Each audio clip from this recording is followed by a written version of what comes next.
listening to Catholic Sprout, the daily podcast for Catholic kids that strives to plant seeds of faith.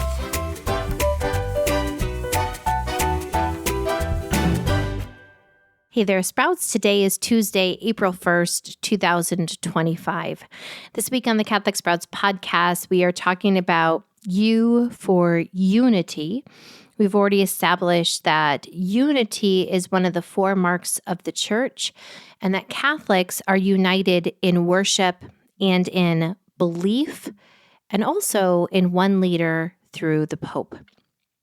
Today, we're going to start looking at some heresies that have attempted to rip apart the unity of the church, but were all quashed through the prayerful and direct teaching of the church throughout the ages.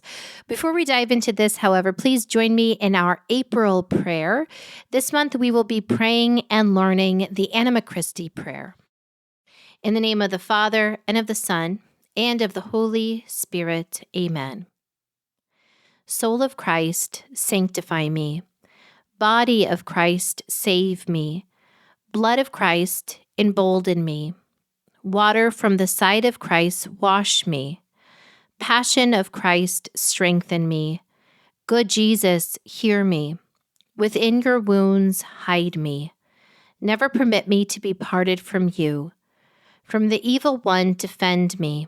At the hour of my death, call me and bid me come to you, that with your saints I may praise you from age upon age. Amen. In the name of the Father, and of the Son, and of the Holy Spirit. Amen. Okay, let's dive into heresy. Now, the first heresy we're going to talk about is Gnosticism.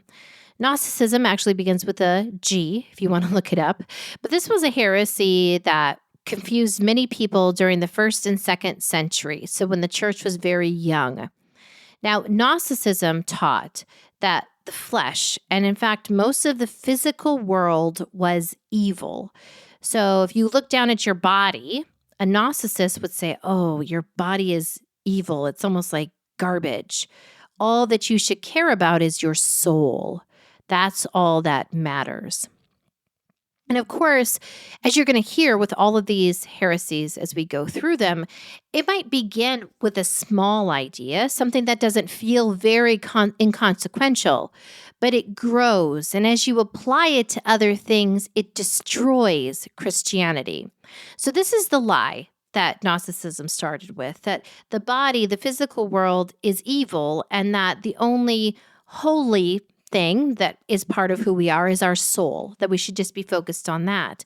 Well, if you take that to another level, remember, Jesus Christ was fully human. He had a body too.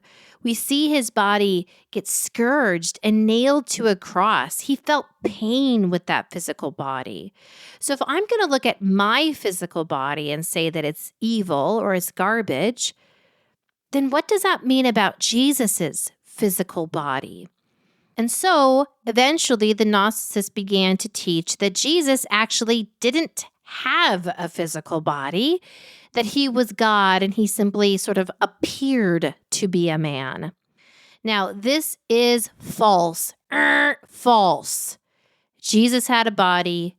Jesus was fully God, fully human, in all the ways that we are human. And so there's many teachings that we can get out of Gnosticism, out of this heresy. But the big one I want you to embrace, number one, Jesus was fully human. Jesus was fully God. But also when you think about yourself, you are one person comprised of two parts, your body and your soul. Both parts of who you are good. God created you to be good. Everything God created is good.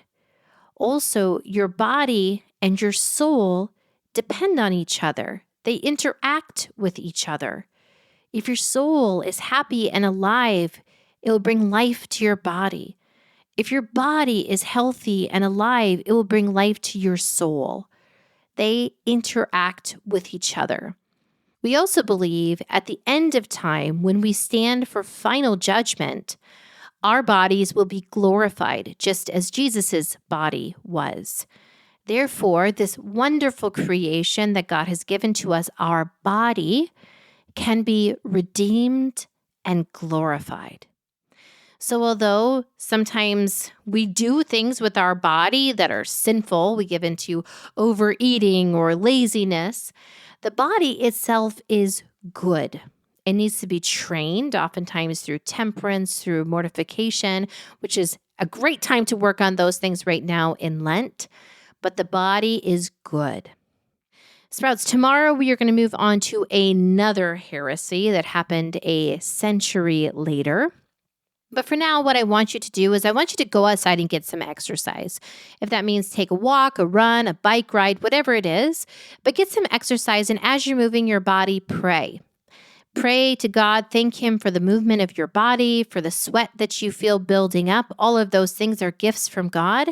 So let's get some exercise for our bodies and our souls, which are both good.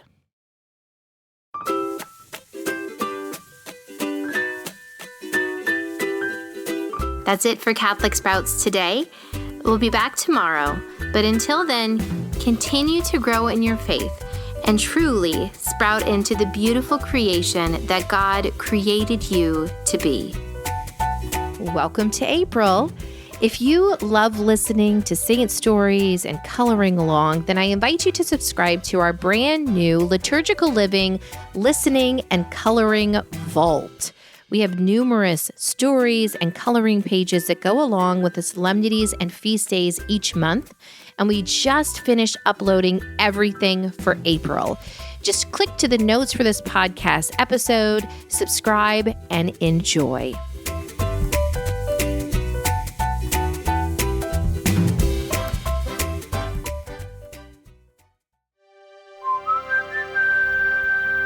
This podcast is part of the Spoke Street Network. For more great podcasts, visit spokestreet.com.